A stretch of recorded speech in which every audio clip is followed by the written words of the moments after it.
adcuunii astajib lakum baa ilaahay yidhi iboydiista anigoo ibarya aniguna waan inaga ajiibayaa ducadiinne lain shakartum la asiidannakum haddaad nicamtayda iigu shugridaan baa ilaahay yidhi aniguna waan inii biirinayaa dembiilaa taho mar walba dembi uu kaa soo dhacayaa markaa istikfaarta ha ka tegin mar walba waxaa tahay mid baahan baahidaada ilaahay u sheegoo ilaahay bari oo saacadaha ducada la aqbalee ducada ilaahay aqbalo ee axaadiista nebigeenna calayhi salaatu wasalaam nebiguu noogu sheegay xilligaa ilaahay bari oo baahidaada ilaahay u sheego salaadda markii laga baxa ducada waa la aqbalaa roobku markuu da'ayo ducada waa la aqbalaa maalinta jumcada saacata alijaaba ku jirta habeen walba waxauu nebigu noo sheegay inay ku jirto saacaad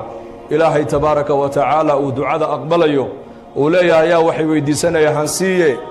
ayaa toobadkeena toobadda han ka aqbale ayaa maaragtaanee dembidhaaf doonay dembigiisa han dhaafe saacadaha kacoo ilaahay la munaajooyo baahidaada ilaahay u sheego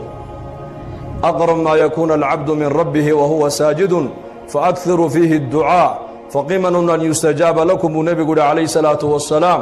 markuu addoonku ilaahiisa ugu dhowaasho badan yahay waa marka sujuudda wejiga dhulka uu ku hayee xilligaa ducada badiya buu nebigu yidhi calayhi salaatu wasalaam waxaa xaqiiqa ah buu nebigu leeyahay xilligaa ninka ducaysta ilaahay ducadiisa inuu aqbalayo walaalkaaga muslimka oo aan kaa warqabin ood u ducaysaa bidahri alghayb aad uga ducaysaa ood ilaahay iimaan u weyddiisaa hidaayad ilaahay u weyddiisaa towfiiq ilaahay u weyddiisaa barwaaqo ilaahay aad u weyddiisaa caafimaad ilaahay aad u weyddiisaa taasaana ugu ijaabo dhow buu nebigu yidhi calayhi salaatu wasalaam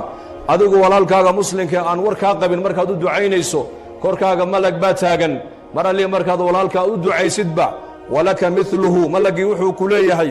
aamiin ilaahu ducada aqbal walaka midluhu adiguna waxaad walaalkaa aad u tidhi adigana annakaa ku nidhiya aamiindha buu ku leeyahay malagu ducadaadaas adiga in la aqbalaya ilaahay baa garan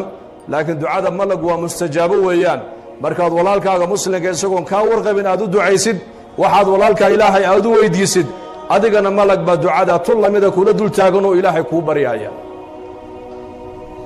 adcuunii astajib lakum ibarya baa ilaahay ku leeyahay ducadiinna waan aqbaliye marka ducana ta ugu fadli badan buu nebigu yidhi calayhi salaatu wasalaam waa inaad tidhaahdid alxamdu lilaahi rabbi alcaalamiin